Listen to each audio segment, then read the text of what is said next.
When going in for a physical, doctors focus on numbers like this. They track blood pressure, measure heart rate, and check cholesterol. But standard tests often miss one of the most aggressive accelerators of physical aging, chronic loneliness.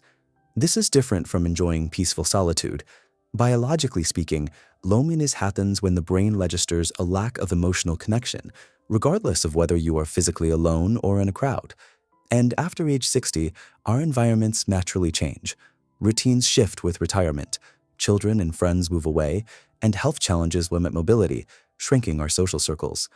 Over time, this quiet isolation develops into a measurable physical state, completely changing the chemical environment deep inside your cells. Historically, social connection was a survival tool for protection and food, wiring the brain for constant stimulation.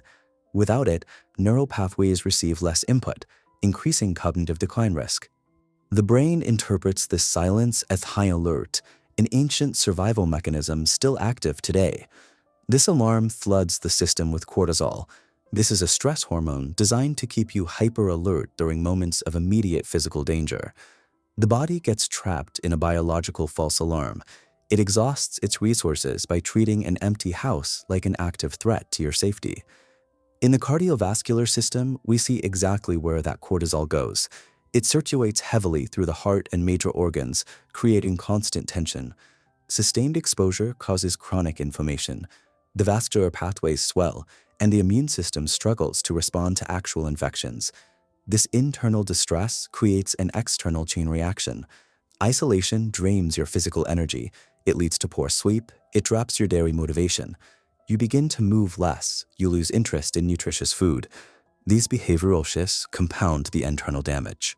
By keeping the body in a state of high alert, loneliness creates a level of cellular wear that age alone cannot account for. We have direct access to a biological antidote for this stress cascade, and it exists in our everyday environment. When you interact with others and feel a sense of emotional safety, the brain sends a new signal. It tells the body to halt cortisol production, allowing the nervous system to relax. These interactions do not require grand gestures. A 5-minute phone call, a shared laugh, or a brief chat with a neighbor is enough to trigger this biological relaxation. It can also come from the routine of caring for a dog or tending a community garden, which gives the mind direction and breaks the isolation loop. These small connections act as a biological requirement for maintaining your physical resilience. Millions of older adults quietly carry this exact biological burden every day. Seeking out conversations and asking for companionship is not a sign of weakness. It is a requirement for our long-term health. Reach out to someone today.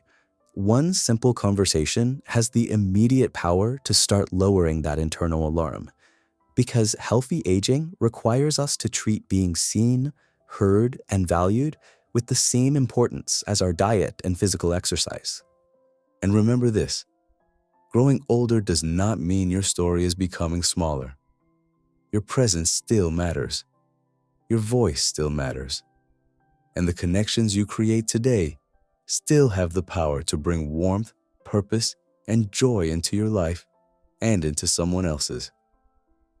One conversation, one smile, one small moment of connection can become the beginning of something meaningful.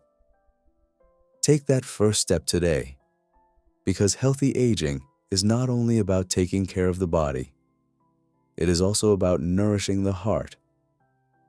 If this video helped you, please like and subscribe to the channel so we can continue sharing simple, science-backed habits to help you stay healthier, stronger, and more connected for many years ahead.